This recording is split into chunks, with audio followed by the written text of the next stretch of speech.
But to begin, Women Talking was unique in that we got to see the perspectives of women from multiple generations. And with your role specifically, we got to see what the matriarchs in a Mennonite community felt, and not only dealing with the trauma of sexual assault, but seeing their daughters unfortunately deal with that same fate. So I'm curious to know what went into preparing yourselves for that role.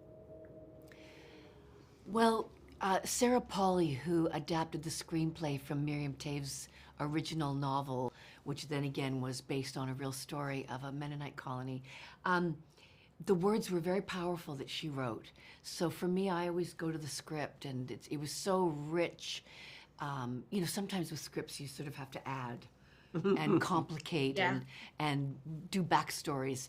This script was so dense with information and subtexts and dilemmas and conflicts and resolutions that I just kept going back to that, and that the characters were so beautifully three-dimensionally drawn in the script that was, my Bible, really, as it were. And Sarah's direction as well. For me, playing the elders or playing one of the elders, it was about taking care of the generations, taking care of my daughters, taking care of my grandchildren who were also assaulted. And that caring for enabled my own character to heal, I think, too. It always felt like to me that the young ones were already ahead of me, ahead of my character in terms of going forward. What are we going to do? I love the moment when Marike questions whether or not we should believe that the men really did this, and her daughter, Ocha, says, but we caught them. Mm-hmm.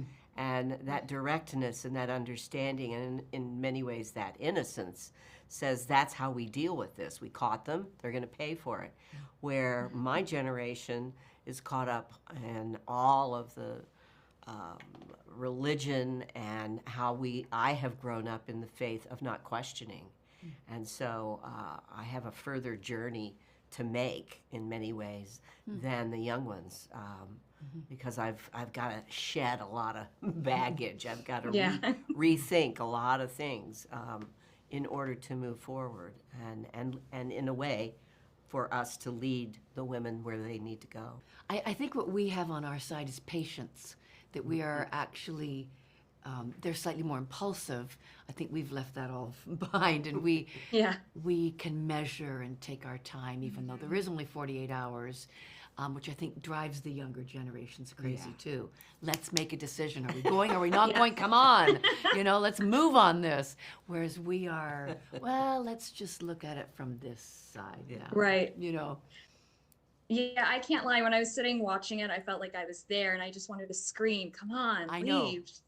I know. That's and good. then we start singing a hymn. Yeah. It's like, what? Get out of there. Yeah. We gotta go. And we sing the whole hymn. So when I attended AFI Fest, director Sarah Polley talked about how women in the cast and crew led the way, which led to things like avoiding late nights on the set and even bringing family members on the set. So I'm curious to know from both of you, how was this experience different on set than maybe other experiences? Well, there were so many females working on it. I've made enough movies starting back in the 80s where that simply wasn't true. There were very few women on the crew. And mostly it was wardrobe if they did it, if they were part of it.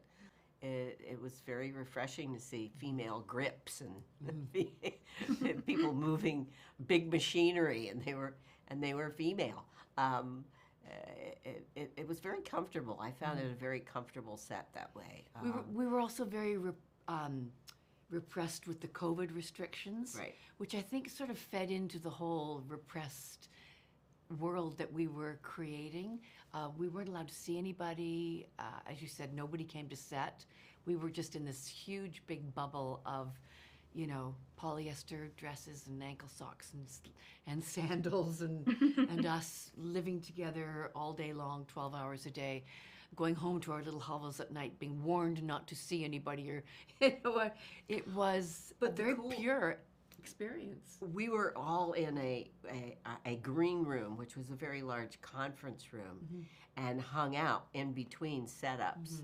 And so we were constantly together. And one of the joyous parts of it was Rooney had her 10-month-old, who she was still nursing, and he would run around and play with everybody, and she'd nurse, and it was just sort of like one big, female family, and along with Ben Wishaw. He was our only guy, our token guy.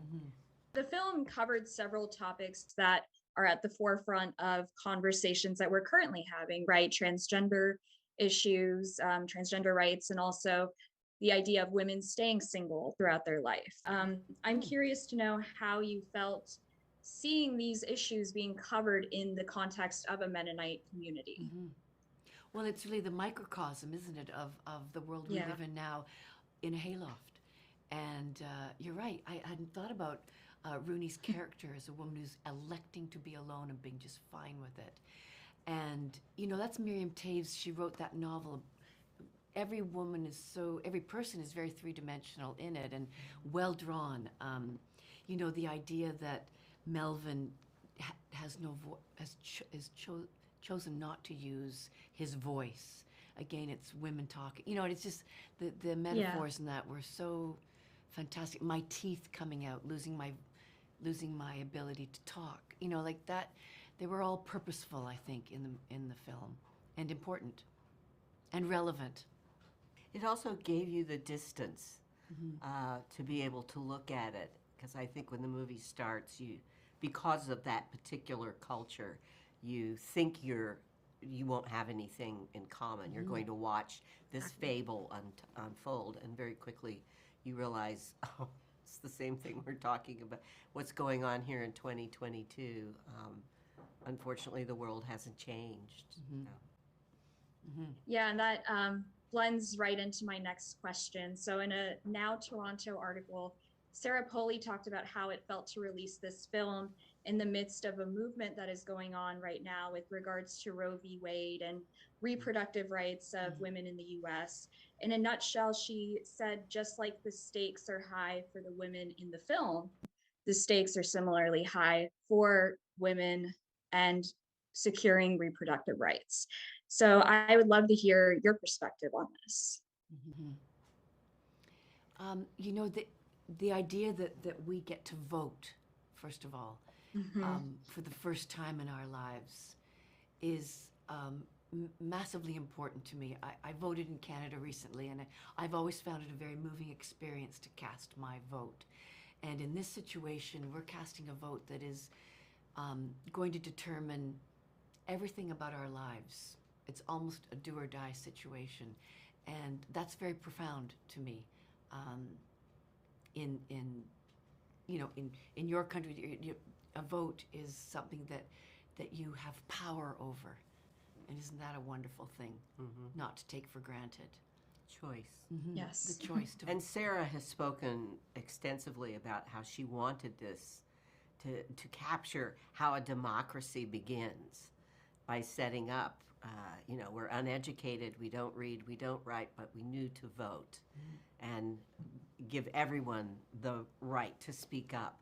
And, we're certainly in the United States, that's one of the things we're challenged with right now, is trying to suppress voters' rights.